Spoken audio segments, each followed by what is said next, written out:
ಎಲ್ಲರಿಗೂ ನಮಸ್ಕಾರ. ನನ್ನ ಹೆಸರು ಶ್ರೀರಕ್ಷಾ. ನಾನು ಕಲೆ ಮತ್ತು ಮೌಲ್ಯ ಶಿಕ್ಷಣ ಪರಿಚಯ ಕೇಂದ್ರದಲ್ಲಿ ಕಲಿಯುತ್ತಿದ್ದೇನೆ. ನಮ್ಮ ಗುರುಗಳಾದ ರಾಮು ಸರ್ ಮತ್ತು ಸೌಮ್ಯ ಮಿಸ್ ಒಳ್ಳೆಯ ಗುಣಗಳನ್ನು ಮತ್ತು ಮೌಲ್ಯಗಳನ್ನು ಕಲಿಸ್ತಿದ್ದಾರೆ.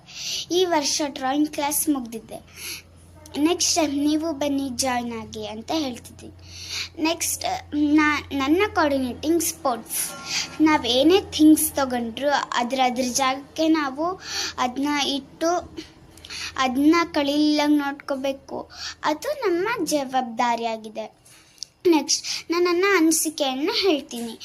ನಾನು ಅಲ್ಲಿ ಏನು ಕಲ್ತಿದ್ದೆ ಅಂದರೆ ಡ್ರಾಯಿಂಗ್ ಕಲ್ತಿದ್ದೆ. ನನಗೆ ಅಷ್ಟು ಇಂಟ್ರೆಸ್ಟ್ ಇದ್ದಿದ್ದಿಲ್ಲ ಡ್ರಾಯಿಂಗ್ ಕಲಿಯೋಕ್ಕೆ. ನನಗೆ ಅಲ್ಲಿ ಹೋದ್ಮೇಲೆ ತುಂಬ ಇಂಟ್ರೆಸ್ಟ್ ಆಯಿತು. ನಾನು ನೆಕ್ಸ್ಟ್ ಬೇಗ ಎದ್ದೇಳೋದು ಕಲಿತೆ. ನಾನು ಫಸ್ಟು ತುಂಬ ಲೇಟಾಗಿ ಎದ್ದೇಳ್ತಿದ್ದೆ. 7:30ಗೆ, 8 ಗಂಟೆಗೆ, ರಜೆ ಇದ್ದಾಗ 9 ಗಂಟೆಗೆ, 10 ಗಂಟೆಗೆ ಎದ್ದೇಳ್ತಿದ್ದೆ. ಈಗ ಅದು ಸಂಡೆ ಬೇಗ ಎದ್ದೇಳೋದು ರೂಢಿಯಾಗಿದೆ. 5:05ವರೆಗೆ. ಕೆಲವೊಂದು ಸತಿ ಕ್ಲಾಸ್ 9 ಗಂಟೆಗಿದ್ದಾಗ 7:30ಗೆ ಎದ್ದೇಳ್ತೀವಿ. ನೆಕ್ಸ್ಟು ನಾನು ಕ್ಲೀನಿಂಗ್ ಕಲಿತೆ. ನಾನು ಫಸ್ಟ್ ಏನು ಥಿಂಗ್ಸ್ ಯೂಸ್ ಮಾಡಿದ್ರು ಅದ್ರ ಜಾಗಕ್ಕೆ ಇಡಲ್ಲ. ಮನೇಲಿ ಹೇಳ್ತಿರ್ತಾರೆ ಸುಸ್ತಾಗಿದೆ, ಕಸ ಹೊಡಿ ಅಂತ ಕೆಲಸ ಮಾಡಿ. ಬಟ್ ನಾನು ಮಾಡ್ತಿದ್ದಿಲ್ಲ. ಈಗ ಅದು ಅಲ್ಲಿ ಮಾಡಿ ರೂಢಿಯಾಗಿದೆ. ಮತ್ತು ನಾನು ಶೇಡಿಂಗ್ ಕಲಿತೆ. ನಾನು ಫಸ್ಟ್ ಶೇಡಿಂಗ್ ಅಂದರೆ ಹೆಂಗೆ ಮಾಡಬೇಕು ಅಂತ ಗೊತ್ತಿದ್ದಿಲ್ಲ.